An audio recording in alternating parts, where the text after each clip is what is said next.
Marini Arara, Horana Blissuma or Mofimochuma, Ethiopia, Giduch Marsala Mesof Guramatur Milkimalet Muramohordope, Amulene Garagara, Yadasani, Sufanijum, Imakanal Chison, full Facebook is Sarret in the Labalak and Katabikondal, Congressi Federala Oromo Jawar Muhammad, Yalini Marsala Mafaf Guram Milkau Abunisa, Umatabret Gaddafi, Chaba Mileguda Omos, Bakamarin Kun Rajal Caberra, Yo Ela Legaru, Karapa go to Demame Chedra. Kanamales Kamota Marie Arara Marsala Mafakana Rate, Hirmatani fi Madengara Garara, one who but Ebu Ura Gudachun, the Mota Marsa et Anuf Nigergaru Jedaka Formatate, the Sejra. Gamabron, Marine Kun Milkau, Abu Tinamonisia Sapi Hawas Nimufit, the Gam Karagaratin, Yomo Epsetan, Condalota Motum Maso Kotoko Dabalate, Namon Motumate, the Henya Gaban, Olola Barbade Sufid Abamsi Subaratamite, de Biajra Chusanit Mulata, Guyo Wario, Yadagamagaman Katanit Kendes.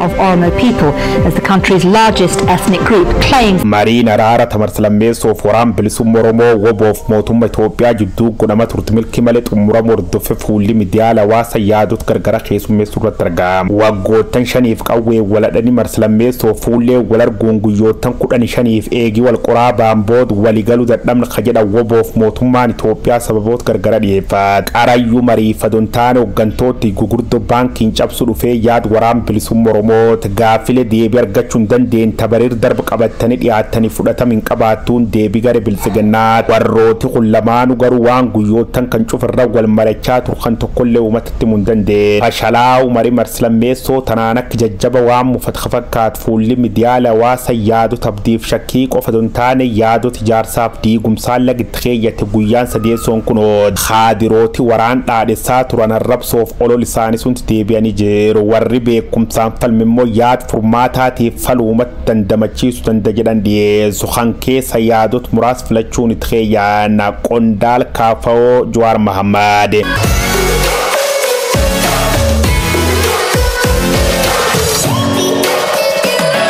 Yali Marsalama Faf Wob of Motum Ethiopia Wal Tarars of Big Tanzania Godamt Milk Abu Nisi Umat Bragadaf Chabha Mile Gudata Nisif Tad Hatat Timusafis Nogunun Ufudabu Wanga disease Tatulab Dukutachung Garum Barbachis one tatif Mercedes of Dubikhala Lujachungava Dubin Shane Ijafijo Linkab Dugafin Shane of Judugom Dande Nef Karawar Khabaji Malef Khabaj Heninen Dure Communication Nan Oromia Hailo Dunya Tinjada Ondal Likunar Mandura Leje Famoja Waram Bilisum Moromo Kumsa Dribala Mesa Ham Marro de Debi Lalabatul Lobun Jirachunam Khanaegi Baram Tasimo one Sobef Tat the Wank Jiba Kanabare Suf Umatromo Tokolet name Umatimo Barre Famisakan screenshot to go to Mat and say Barre Famisako Suratargama